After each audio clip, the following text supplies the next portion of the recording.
Assalamualaikum warahmatullahi wabarakatuh. Alhamdulillah, Waalaikumsalam. amma ba'du. Yang terhormat, Bapak Pengampu MK mata kuliah Ilmu Falak, yakni Pak Hafizul Ahdi MH. Baik, di sini kami dari kelompok 4 akan mempresentasikan mengenai tokoh-tokoh ilmu falak dunia serta urgensi dari ilmu falak. Saya di sini sebagai moderator dan yang akan memandu jalannya presentasi dan bersama rekan-rekan saya yakni Ahmad Syifa Haikal, Rizky Raja Pratama, Misbah Lamsyah, Nihayatul Fadilah, Fawaz Haki Nazili, Putri Hatami, dan Mia Sukmawati. Baik, untuk mempersingkat waktu langsung saja masuk ke dalam materi. Materi yang pertama antar ilmu falak. Yang mana ilmu falak adalah ilmu yang mempelajari gerak sebenarnya serta pengaruhnya terhadap bumi. Ilmu ini telah dikenal sejak zaman kuno dan banyak dipelajari oleh tokoh-tokoh terkemuka. Baik, selanjutnya akan disambung oleh Saudara Misbah Alamsyah, kepadanya saya persilakan. Baik, terima kasih kepada moderator. Di sini saya akan menjelaskan daripada tokoh-tokoh ilmu falak astronomi pada masa Islam. Yang pertama itu ada Abu Ja'far Muhammad bin Musa Al-Khwarizmi. Al-Khwarizmi lahir pada tahun 780 Masehi di Khwarizmi, sebuah kota kecil, dan pada tahun 850 Masehi. Panggilan Al-Khwarizmi untuk menunjukkan tempat kelahirannya. Sewaktu Al-Khwarizmi masih kecil, ia dibawa pindah oleh orang tuanya ke Baghdad. Pada masa itu, Irak berada di bawah pemerintahan Khalifah Al-Ma'mun. Ia adalah ilmuwan besar bangsa Arab. Setiap generasi berbagai daerah selalu merujuk kepada pemikirannya. Al-Khwarizmi selain ahli aljabar dan logaritma, ia juga ahli dalam ilmu falak ataupun ilmu astronomi. Ia dipandang sebagai ilmuwan Islam yang jenius dan fasih berbicara serta memberikan sumbangan besar terhadap perkembangan sains modern. Adapun karya-karya daripada Al-Khwarizmi, yang pertama itu ada kitab Al-Tarikh, yang kedua ada kitab Istikhraj dari Al-Yahudi, yang ketiga ada kitab Al-Mukhtasar fi Hisab Al-Jabbar wa Muqabbalah, dan memuat tabel tentang ilmu perbintangan. Ia juga membuat rumus segitiga menyusun daftar logaritma. Pada abad 12, sejumlah karyanya diterjemahkan ke dalam bahasa Latin oleh Adelard of Ball dan Gerard of Cremona. Kemudian diterjemahkan lagi berbagai bahasa yang digunakan di Eropa.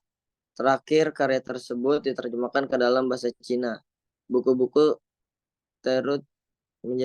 tersebut menjadi referensi di beberapa universitas di dunia hingga pada abad ke-16. Nah, yang kedua itu ada namanya Abu Abbas bin Muhammad bin Qatir al-Faragni. Nah, di barat, para astronom abad pertengahan mengenalnya dengan sebutan Al-Faraganus. Ia hidup pada masa pemerintahan Al-Ma'mun pada tahun 813 sampai 881 Masehi, hingga kematian Khalifah Al-Mutawakkil pada tahun 881. Al-Faragni hidup pada dua masa pemerintahan yang memberi dukungan penuh bagi perkembangan ilmu falak. Karena kecintaan Khalifah pada ilmu falak, ia membangun sebuah lembaga kajian yang disebut Akademi Al-Ma'mun. Al-Faraghani dan ahli falak lain diberi wewenang mengelola lembaga tersebut. Nah, adapun hasil karya-karyanya di bidang astronomi yang berjudul pertama Harokat Asmawiyah wa Jamawi Ilm An-Nujum, yang artinya peredaran benda-benda langit dan asas-asas perbintangan, adalah salah satu karya utamanya yang membuat kajian tentang perbintangan. Buku ini sangat besar pengaruhnya bagi perkembangan ilmu falak di Eropa. Dalam buku tersebut, Al-Farghani mengadopsi teori Ptolemeus. Kemudian ia menganalisa teori tersebut sehingga ia menentukan teorinya sendiri. Buku ini mendapat respon positif dari para ilmuwan muslim dan non-muslim. Buku Harakat ini diterjemahkan beberapa kali ke dalam bahasa Inggris, mengalami perubahan judul, yaitu Elements of Astronomy. Kemudian Jacob Anatoni. Diterjemahkan karya Farghani ke dalam bahasa Yahudi. Selain itu, ringkas buku ini menjadi pegangan kalangan para ilmuwan. Nah, yang ketiga itu ada Abu Abdullah Muhammad bin Jabir bin Sinan Al-Batani. Al-Batani lahir pada tahun 858 Masehi di Batan, Haran, dan meninggal dunia pada tahun 929 Masehi di Irak. Nama lengkap Al-Batani adalah Abdullah Muhammad bin Jabir bin Sina Al-Batani. Para ilmuwan abad pertengahan mengenalnya dengan nama Al-Bategni atau Al-Batenus. Al-Batani sangat menggemari ilmu falak. Ia mendapat didikan ilmu tersebut dari ayahnya Jabir bin Sinan. Ia termasuk anak yang cerdas. Semua pelajaran yang diberikan oleh ayahnya dapat ia serap dengan baik, termasuk ilmu falak. Nah, Al-Batani adalah guru terkenal dalam ilmu falak. Ia banyak menggunakan terminologi falak yang berasal dari bahasa Arab seperti azimut, zenit, dan nadir. Al-Batani menciptakan alat teropong bintang dan menetapkan tentang letak bintang. Karyanya yang terkenal berjudul Kitab Ma'rifat Mathalai Al-Buruj Baina Arbi Al-Falak. Buku ini membicarakan tentang perhitungan. Yang kedua itu ada Al-Jauz li Batani, Al-Manak versi Batani. Dan yang terakhir Kitab Al-Jiz. Pada abad ke-12, buku ini diterjemahkan ke dalam bahasa Latin oleh Plato Tivoli dan tersimpan di Perpustakaan Vatikan Roma. Baik, saya kembalikan lagi kepada moderator. Baik, selanjutnya akan disambung oleh Saudara Ical. Pada saya persilakan. Terima kasih pada moderator. Selanjutnya, tokoh astronomi pada masa Islam yaitu Abu Al-Qasim Ahmad Ibn Abdullah Ibn Umar Al-Ghafiqi Al-Andalus Ibn Safar. Ibn Safar berkebangsaan Spanyol yang menetap di Cordova. Ia sempat menyaksikan peristiwa pemberontakan sipil di Spanyol. Akibat peristiwa itu, ia meninggalkan Spanyol dan menetap di Denia. Ia adalah murid Maslam Al-Majreti, seorang ilmuwan terkenal di Cordova. Ibnu Safar terkenal dalam bidang ilmu falak atau astronomi. Dia menjadi sangat terkenal karena kemampuannya menciptakan tabel astronomi dengan metode perhitungan Hindu kuno. Selain membuat tabel astronomi, Ibnu Safar menulis sebuah risalah penggunaan astrolog. Astrologa adalah sebuah alat kuno yang dibuat ahli falak Arab. Alat ini digunakan untuk mengukur kedudukan benda langit pada bola langit. Kemudian tokoh selanjutnya yaitu Abu Ja'far Ibni Muhammad Abu Ma'syar Al-Baqi. Abu Ma'syar Al-Baqi lahir di Balkh, terletak sebelah timur Khorasan. Dia hidup semasa dengan ilmuwan terkenal yaitu Al-Kindi. Abu Ma'syar wafat di Wasit pada tahun 272 Hijriah dalam usia 100 tahun. Dia merupakan tokoh falak pertama yang membantah teori Aristoteles. Orang Barat memanggilnya dengan nama Al-Abu Ma'syar. Setelah menyelesaikan studi di Baghdad, Abu Ma'syar mencurahkan seluruh perhatiannya untuk mempelajari ilmu falak, astronomi, dan ilmu astrologi. Ia menguasai astrologi yang bermuatan sains. Salah satu hasil penelitiannya tentang benda-benda langit adalah menemukan bintang berekor panjang, yaitu komet Halley. Sebagai seorang ahli falak, Abu Ma'syar menghasilkan beberapa karya. Yang pertama yaitu Al-Madkhal Al-Kabir lil Ilmi An-Nujum atau buku pengantar ilmu astrologi. Buku ini dua kali diterjemahkan ke dalam bahasa Latin, yang pertama oleh Johannes pada tahun 1130 Masehi dan kedua oleh Hermanus pada tahun 1150 Masehi. Yang kedua yaitu karyanya adalah Al-Hayat Al-Falak. Hasil karya Abu Ma'syar sangat mempengaruhi para ilmuwan di timur dan di barat. Pada abad pertengahan, ilmuwan Eropa mempelajari hukum pasang surut air laut dari buku Abu Ma'syar. Menurutnya, pasang surut air laut sebagai akibat pergerakan bulan terhadap bumi. Itu saja, saya kembalikan kepada moderator. Baik, selanjutnya akan disambung oleh Saudara Raja. Panelnya saya persilakan. Baik, terima kasih pada moderator yang telah mempersilahkan waktunya kepada saya untuk menjelaskan atau menyampaikan materi mengenai tokoh astronomi pada masa Eropa. Ya, yang pertama di sini ada Nicolaus Copernicus. Nah, Nicolaus Copernicus ini lahir pada tanggal 19 Februari tahun 1473, yang mana dia anak bungsu dari 4 bersaudara. Nah, yang mana seorang pedagang kaya yang pindah ke Torun dari Krakow. Nah, Nicolaus Copernicus ini yaitu orang Jerman yang mana mengemukakan suatu teorinya yang disebut dengan heliocentris.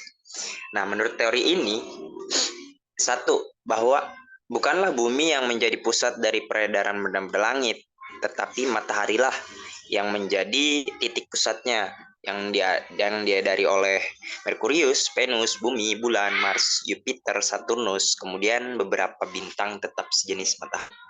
Yang kedua, palak-palak dari benda langit yang mengitari matahari bentuknya lingkaran yang bundar. Nah, teori Copernicus ini telah menggoncangkan dunia pada zamannya. Sebab suatu penemuan yang sama sekali bertolak belakang dengan teori-teori sebelumnya, yang mana telah diyakini orang-orang sepanjang 14 abad sebelumnya, sepanjang 14 abad lamanya. Nah, pihak-pihak yang jelas menentang teori ini adalah dari golongan para ahli ilmu pengetahuan, tokoh-tokoh agama Nasrani. Nah, kemudian teori heliocentris ini didukung dan diikuti oleh ahli-ahli palak lainnya, antara lain Giordano Bruno dan ada Galileo Galilei. Nah, teori heliocentris ini langsung ke karya-karyanya. Nah, karya lengkap dari Copernicus ini pada tahun 1972, Akademi Ilmu Pengetahuan Polandia di bawah arahan J. Dobrzynski menerbitkan edisi kritis karya lengkap Copernicus dalam 6 bahasa. Yang pertama itu bahasa Latin, Inggris, Prancis, Jerman, Polandia, dan Rusia. Nah, jilid pertama ini adalah edisi faksimili. Nah, anotasi dalam terjemahan bahasa Inggris lebih komprehensif dibanding dengan yang lain. Nah, yang kedua di sini ada tokohnya yaitu Galileo Galilei. Nah, Galileo Galilei ini lahir pada tanggal 15 Februari tahun 1564 atau bertepat dengan tanggal 8 Januari tahun 1642. Adalah seorang astronom ya, filsuf juga dan fisikiawan Italia yang mana memiliki peranan besar dalam revolusi ilmiah. Nah, ia disebut sebagai Bapak Astronomi Observasional, Bapak Ilmu Fisika Modern, Bapak Metode Ilmiah, dan Bapak Ilmu Pengetahuan. Salah satu penemuannya yang masih diterapkan dalam percobaan fisika ialah transformasi Galileo yang khusus digunakan pada persoalan kecepatan yang nilainya sangat kecil bila dibandingkan dengan laju cahaya. Nah, sumbangannya dalam keilmuan antara lain adalah penyempurnaan teleskop, berbagai pengamatan astronomi, dan hukum gerak pertama dan kedua atau dinamika. Nah, selain itu juga Galileo juga dikenal sebagai seorang pendukung Copernicus mengenai peredaran bumi mengelilingi matahari dan matahari sebagai sistem tata surya.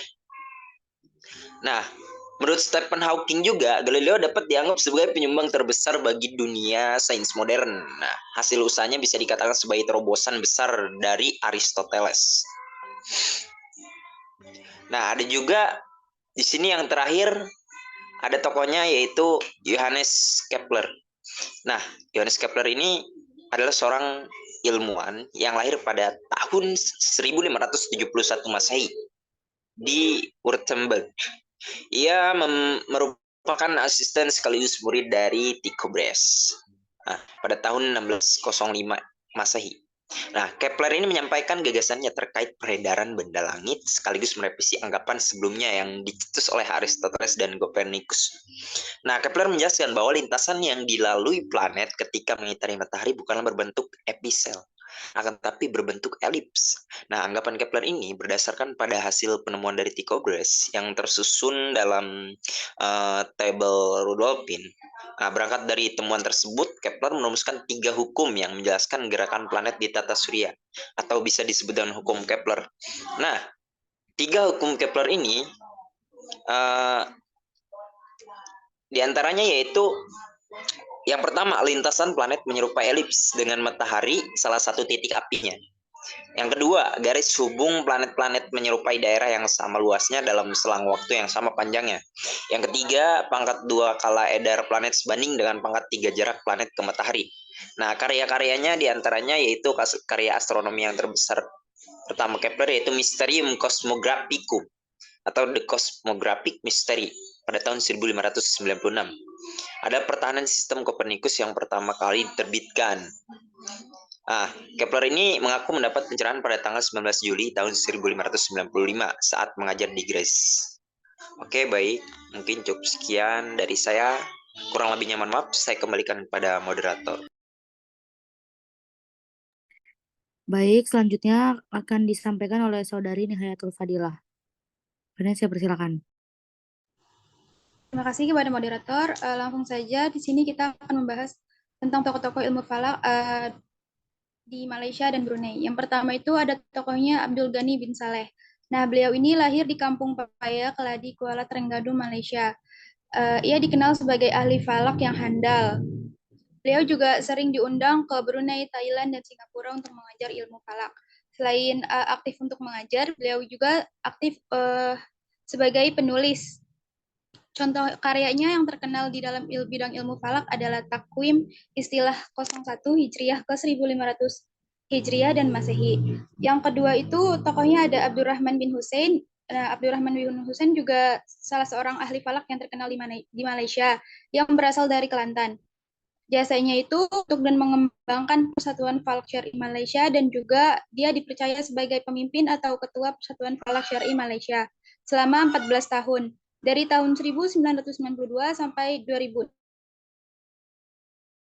Karya dalam bidang ilmu falak itu, yang pertama ada ilmu falak menjelang alaf baru di tahun 1977, ilmu falak di Malaysia penyesuaian antara tuntutan modern dan tradisional pada tahun 2005, takwim menurut justifikasi syara di tahun 2005, dan kepentingan arah kiblat dan kehidupan umat Islam.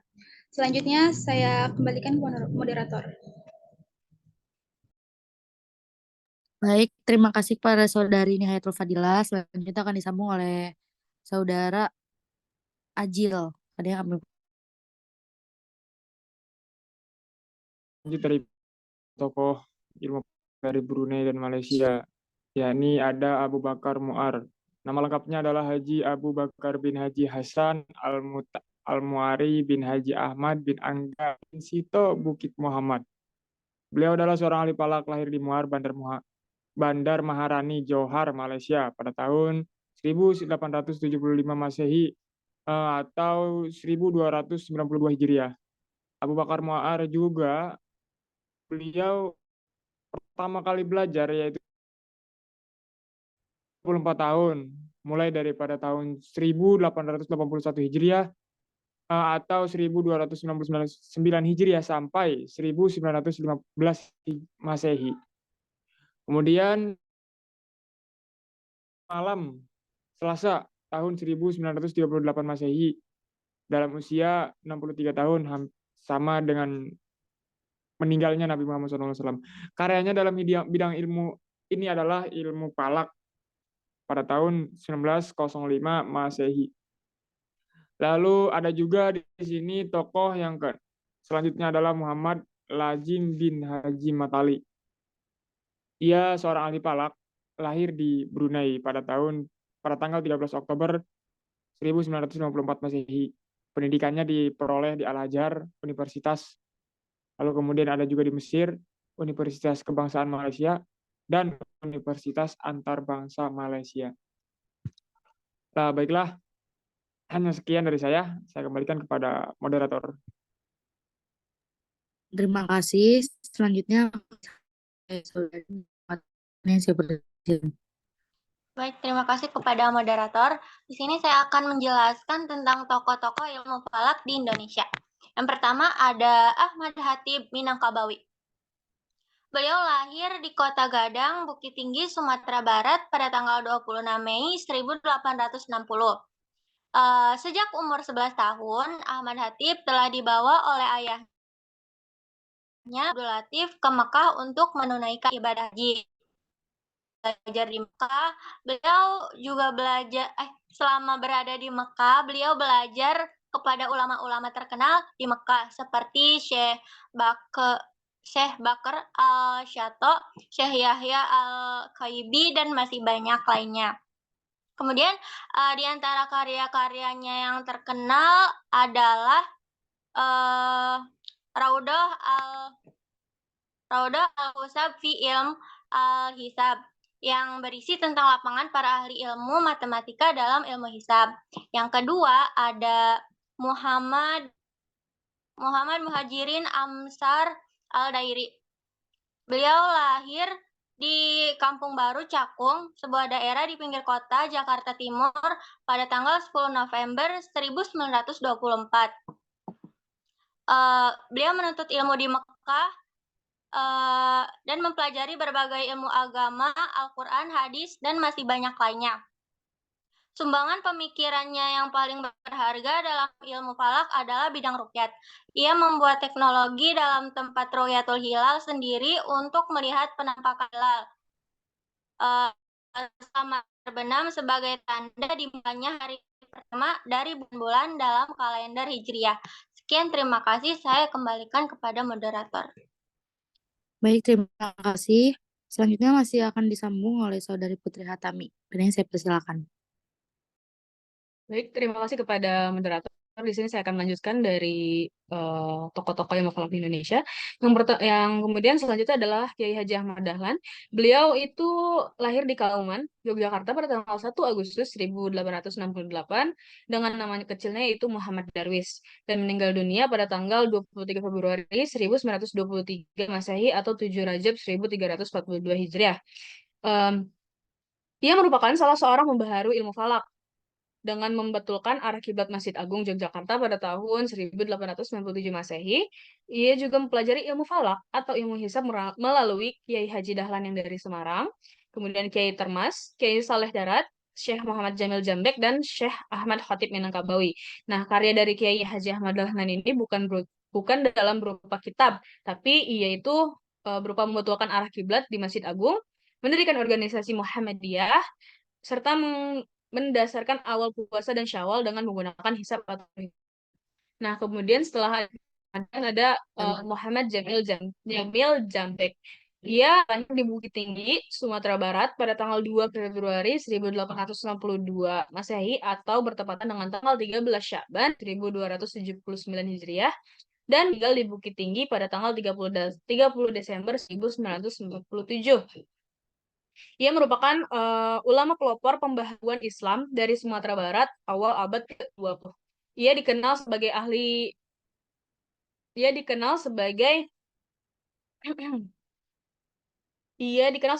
ilmu falak terkemuka. Nah, Syekh Muhammad Jamil Jambek ini lebih dikenal dengan sebutan Syekh Muhammad Jambek. Syekh Muhammad Jambek ini mengajarkan ilmunya kepada para pelajar dari Minangkabau yang belajar di Mekah seperti Ibrahim Musa Parabek dan Syekh Abbas Abdullah. Adapun karya Syekh Jamil Jambek di bidang ilmu falak ini banyak diketahui pada tahun 1911. Ia menyusun jadwal waktu sholat dan imsakiyah Ramadan untuk beberapa puluh tahun ke depan, juga memperkenalkan cara-cara hisab, menentukan jadwal sholat, dan awal bulan Ramadan, mengganti cara-cara ruqyah atau melihat bulan dengan mata. Nah, Syekh Jambek ini bukan hanya menghitung, tapi juga menaatinya. Buku-buku karya dari Syekh Muhammad Jambek itu adalah Al-Manak Jamiliyah, di mana buku ilmu falak tersebut pada umumnya menggunakan tabel astronomis, uluh beh as-Samarkandi, serta penghitungannya tidak menggunakan segitiga bola, melainkan dengan cara perhitungan biasa, yakni menambahkan, mengurangkan, perkalian, dan pembagian. Selanjutnya adalah Sajuddin Jambek. Nama lengkapnya adalah Sajuddin Jambek bin Muhammad Jamil Jambek. Beliau merupakan salah seorang ahli falak kelahiran Bukit Tinggi, yakni pada tanggal 29 Rabiul Awal 1329 Hijriah atau 24 Maret 1911 Masehi, yang kemudian meninggal pada tanggal 11 Zulhijjah atau bertepatan dengan tanggal 22 November tahun 1977 Masehi.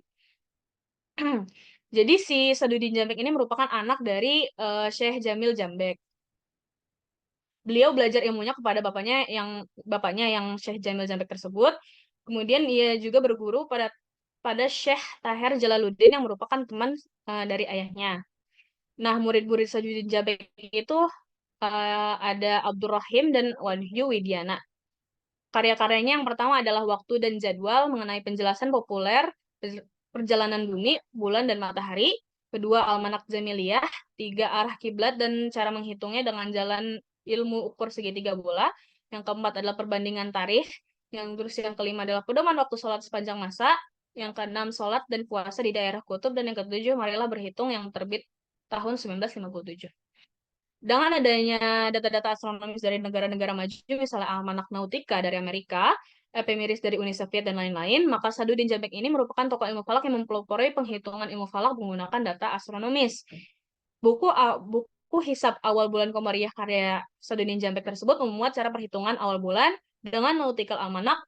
Perhitungannya menggunakan rumus-rumus segitiga bola yang penyelesaiannya menggunakan daftar logaritma. Sekian dari saya kembalikan kepada moderator. Baik, terima kasih. Selanjutnya ini materi mengenai urgensi ilmu falak yang akan dipaparkan oleh saudara Pawaspadanya. Saya persilakan. Ya, baik, terima kasih. Saya akan menyampaikan materi terakhir tentang urgensi ilmu falak. Berbicara tentang pentingnya mempelajari ilmu falak itu berkaitan dengan ibadah dalam agama Islam. Ibadah dalam Islam sendiri memiliki aturan yang jelas, layaknya sebuah bangunan yang kokoh membutuhkan fondasi dan pilar yang kuat. Nah, aturan ini disebut dengan syarat dan rukun. Memenuhi syarat dan rukun dengan sempurna adalah kewajiban bagi setiap muslim agar ibadahnya itu diterima oleh Allah Subhanahu wa taala. Nah, salah satu contohnya adalah sholat. Salah satu syaratnya sholat adalah mengetahui waktu sholat yang tepat. Jika kita sholat tanpa mengetahui waktu yang benar, maka ibadahnya pun tidak bisa dikatakan sah. Waktu sholat ditentukan berdasarkan posisi matahari. Nah, Al-Quran dan hadis Nabi Muhammad SAW menjadi panduan untuk memahami posisi matahari dan menentukan waktu sholat. Sejak zaman dulu, umat Islam selalu memperhatikan pergerakan matahari untuk mengetahui waktu sholat. Oleh karena itu, untuk mengetahui waktu sholat dengan tepat, diperlukan disiplin ilmu yang khusus, yaitu yang bernama ilmu falak. Nah, ilmu falak ini mempelajari tentang pergerakan benda langit termasuk matahari untuk menentukan waktu sholat, arah kiblat, dan juga kalender Islam. Nah, kemudian fokus utama ilmu falak ini ada pada 3 benda langit yang terkait dengan waktu ibadah, yaitu bumi, bulan, dan juga matahari. Nah, kajian ilmu falaknya itu meliputi beberapa aspek. Yang pertama yaitu posisi benda langit saat terjadi ijtima atau konjungsi, yaitu yang menandai awal masuknya bulan baru dalam kalender Hijriah. Kemudian yang kedua yaitu posisi matahari saat terbenam yang menandakan masuknya waktu sholat maghrib. Kemudian yang terakhir yaitu posisi matahari saat peristiwa Rosdul Kiblah, di mana semua bayangan benda menunjukkan arah kiblat yang akurat. Nah, jadi mempelajari ilmu falak itu sangat penting bagi umat Islam karena bisa meningkatkan ketepatan dalam menjalankan ibadah, juga tingkatkan keimanan dan ketakwaan kepada Allah Subhanahu wa taala, dan bisa menambah wawasan tentang alam semesta. Mungkin hanya itu yang dapat saya sampaikan. Kurang lebih mohon maaf, saya kembalikan ke moderator.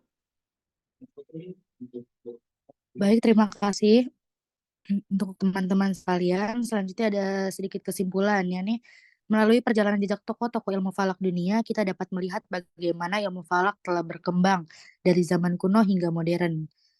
Mereka memberikan fondasi penting dalam pemahaman kita tentang alam semesta dan serta kehati-hatian mengenai penentuan dalam pelaksanaan sebuah ibadah. Mungkin cukup Sekian dari kelompok 4, kurang dan lebihnya mohon maaf. Wassalamualaikum warahmatullahi wabarakatuh. Waalaikumsalam warahmatullahi wabarakatuh.